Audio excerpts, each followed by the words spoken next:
온리 특광특특 시장군수인데 시장군수는 도지사한테 하는 거고 특광특특 본인이 확정한다. 절차는 위하고 똑같다라고 하시면 돼요.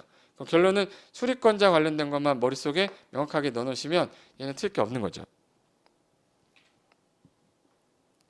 단 도시군관리계획은 좀 복잡한데 도시군관리계획은 여기서 도시군관리계획에서 좀 기억할 거는 기초조사할 때 이번에 법에서 개정이 되면서 하나가 추가됐어요. 여기 토지적성 평가하고 환경성 검토하고 재취약성 분석이 여기 하나 추가되면서 개정이 됐기 때문에 지문화될 수가 있는 부분이라 그 부분은 좀 머릿속에 넣어놓으셔야 됩니다. 그리고 그 주민 공람이라는 거는 공청회 가서 아니라 보는 거죠. 근데 공람할 때는 생략 사유가 있고 기초조사할 때도 생략 사유가 있는데 기본계획하고 관리계획할 때는 생략 사유가 없는데 있다라고 꼬시는 문제도 많이 나왔습니다. 그래서 기초조사 할 게 없으니까 경미한 경우나 해당 그 지구단위계획 관련돼서 개발이 돼서 나대지가 없으면 온통 개발이 다 된 땅이라 할 게 없으니까 안 해도 된다. 그리고 도심지 위치에 돼 있으면 개발이 끝났으니까 환경 다 파괴돼 있고 뭐 볼 게 없죠. 예. 그리고 공람할 때는 14 이상 공람기간 주고 그리고 지방의회 의견 청취에는 지없다. 요거 하나만 기억하면 되죠. 지에는 뭐 없다? 지없다. 지구단위계획은 지방의 의견 청취 사유가 아니라는 거 하나 기억하면 되고 이방권자가 도시관할하는 거니까 관할 특광 특특 시장 군수겠죠. 단 국장이나 도사가 위반하는 경우 요 세 가지 있고 도사가 짜는 거 두 가지 있는데 우리는 요거만 알고 가도 충분합니다.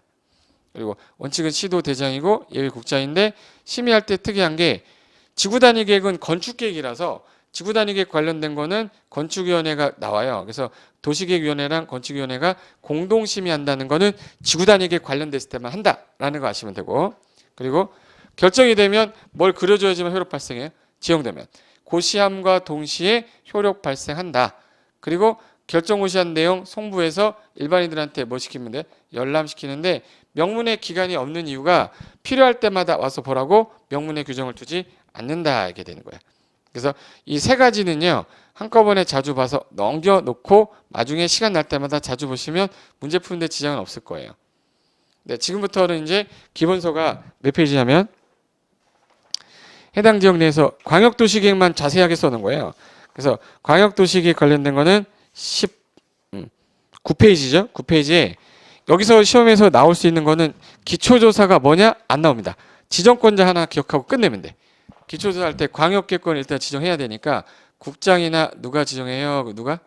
도지사. 국장 지역 내에서 기초조사 해야 되고 공청회 개최할 때 조심할 거는 직접 하는 게 아니라 그 수리권자가 지명하는 자가서 공청회를 해서 의견을 듣고 타당하면 반영한다고 돼 있어요.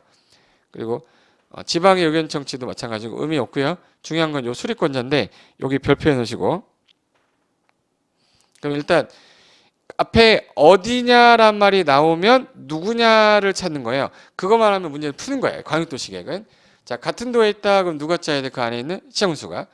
광역계획권이 들어오면 시도에 걸쳤다. 그럼 그 안에 있는 누가 짜요? 시도의사가. 그리고 광역계획권을 지정했는데 3년이 될 때까지 시장군수가 승인 청을 안 했다는 얘기 할 말 없으니까 윗사람이 누구야? 도의사가 수립해야 되고 시장군수가 요청하면 도의사가 할 수 있다. 그래서 요청이란 표현 나올 때만 할 수 있다예요.